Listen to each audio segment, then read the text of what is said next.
Hi Virgo, it's Jenny with Hummingbird Spirit Tarot, and this is going to be your October 2020 reading. If you find yourself resonating with my videos and would like information on a personal reading, all of that can be found in the description of my channel, okay? I was so blessed to come across this deck. I was just shopping randomly with my family and ran across this deck, and I have fallen completely in love with it. It's the Literary Witches Oracle.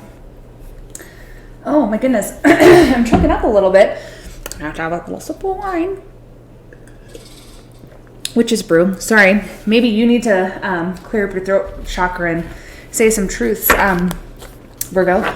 But anyways, it's such a treat for me to be able to use this deck for October, since Halloween is one of my favorite holidays. So I'm excited to dig in and see what these cards have to say for you, okay? What do we have in store for Virgo, October 2020? You might be suffering some sort of loss, Virgo. Loss of identity, maybe a loss of job has caused you to feel a loss of identity. But I'm hearing like rejection is protection, so sometimes these things happen, as horrible as they seem, to steer you towards your path that you were meant to be on, you know, to kind of stop you in your tracks and guide you along a better path.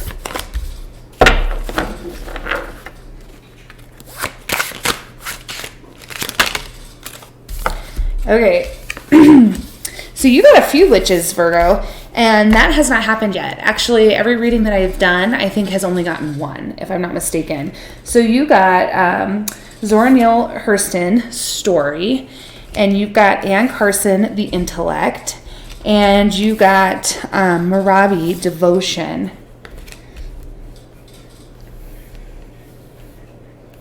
So I feel like you're up in your head too much and devoted to some ideas about yourself that are kind of self-sabotaging. But let's read about these ladies to really get into the energies that you're embodying this October, and then we'll throw down some clarifiers, okay, Virgo? So first, for Zora,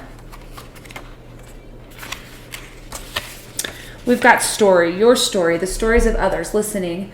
When she wasn't writing lush fiction about black women owning themselves, Zora Neale Hurston, 1891 to 1960, was collecting folk tales around the South and journeying to the Caribbean. There, she initiated voodoo, once by boiling a live black cat and passing its bones over her lips, and took the first known photograph of a zombie. Hurston fell into obscurity even before her death, but has seen a major revival of interest in recent decades among readers, feminists, and critics as a key figure in the Harlem Renaissance.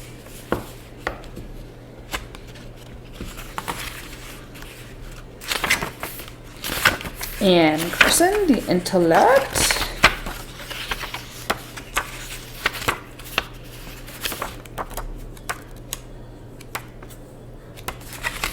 So Anne Carson, The Intellect. Intellectual growth, delights of the mind, plagues of the mind.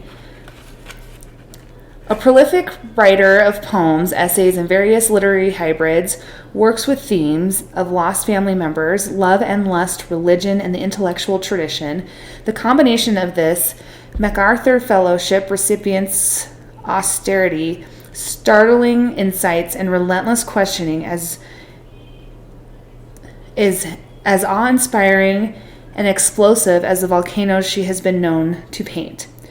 Carson is also a scholar of ancient Greek, Latin texts, and a champion of fellow witches, having translated Sappho and written about Emily Bronte and Virginia Woolf. And then we have, lastly, Marabi, the Devotion, Worship, Passion, the Sublime. Instead of attending to her royal and wifely duties, Princess Marabi wrote intense erotic devotional poetry to the god Krishna, whom she thought of as her lover. Marabi's in-law loathed her unconventional ways, and she miraculously escaped their poisoning attempts twice. When the in-laws tried to bring her back into the family, Marabi spent night at a Krishna temple and disappeared. Legend has it that she merged with Krishna's image that night or continued on her spiritual pilgrimage in disguise. So let's throw down some clarifiers as to what exactly these energies mean for you. I feel like you're following your happiness and you're gaining some clarity for sure. You're kind of having an aha moment about something. You've been left out in the cold for a while. Some sort of new idea in a different direction that you should be taking is going to come up.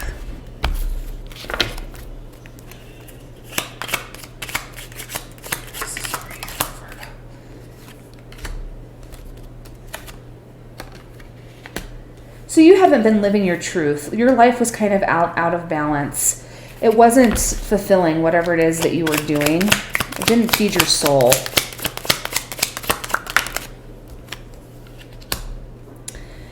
You haven't been following your intuition at all.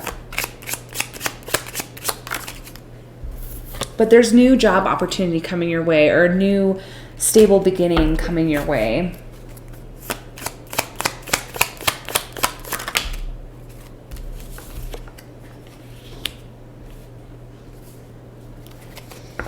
But you're kind of stuck. You have this self-sabotaging pattern of being too loyal, I get the sense, Virgo. And that might be to your detriment, because if these people ask you to return this person or this job that you've split from, this couple, maybe even like a partner, a romantic partner, you're so devoted that it might be to your own demise. As soon as you start to kind of think of new things to do or have new offers in love, this person or this other job is going to come back and say, hey, we want you back. We miss you. And I get the sense that you're going to really look at this long and hard. Ultimately, I believe that you're going to think that this isn't worth it, and you're just kind of going to give them the cold shoulder, which is good, so that you can work on your abundance. Ooh, and the marriage card. If you're not already coupled, marriage, pregnancy coming your way. If not, very abundant, stable, long-term job, okay? All right, Virgo. Let's throw down some clarifiers for you. Whoops.